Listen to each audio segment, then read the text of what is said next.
Hey, what's up everybody? It's Chinji. I just want to talk to you guys about this last Sunday. I ended up going to church with one of my old friends. I haven't seen her in a long time and it was just so funny.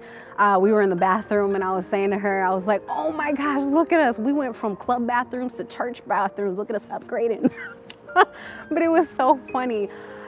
What I really want to talk to you guys about is the message though. The message we had, there was a guest pastor that was there and she was speaking about the promises that God has for you. And when God makes you a promise and he speaks to you and he tells you something, sometimes we need to be very sensitive of who we share that message to. And she went to the scripture and she was talking about Abraham, and she was talking about when God had promised Abraham and said that you will be a father of many nations.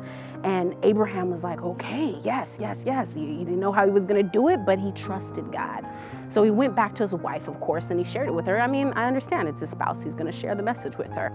So he ended up telling Sarah, and Sarah laughed at the situation and was like, really? I mean, come on, I'm pretty old, you know. But she ended up doubting God, and she kind of in a way planted a seed of doubt in Abraham, because Abraham knew what the promise was and came to her and told her what it was.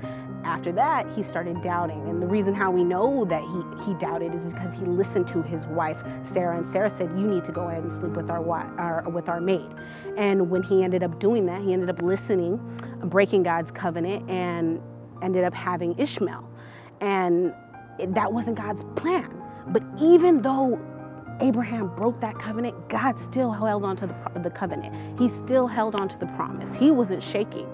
And he said, no, I still have a plan for you. This is the promise. I'm coming through you and through Sarah. You shall bear a child. So he ended up having a child. And then she goes to the story of Abraham and Isaac when God says you need to go and make a sacrifice, and it's Isaac, his son. And this time around, Abraham didn't go to Sarah and tell her what God had said. He went straight and did what he needed to do. He said, all right, come on, let's go. But he didn't tell her. And she was up there and she was like, you know, I can't believe that he didn't do that. Like, she has a title to know. She's a mother, she's the wife, she should know. But then I really thought about it and I was like, well, what happened the first time around when Abraham went to her and told her what happened? God's doubt set in. He started thinking about emotion. He started thinking about other things instead of focusing on the promise. He started looking around at the surroundings because Sarah was pointing out every storm cloud that was going on. So he went straight up. And what happened? God provided the ram in the thicket. He didn't allow doubt. He casted out everything, and he was very sensitive of who, and very, very, very particular on who he shared that to. So it just really, really ministered to me, and I wanted to share it with you guys, something to think about.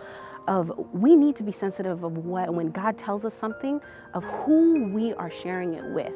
Because not everybody, even though they may have good intentions, if their faith is not built up and they have doubt, that doubt can set in our minds sometimes and get us swaying off of God's straight and narrow path. So just something to think about. I love you guys.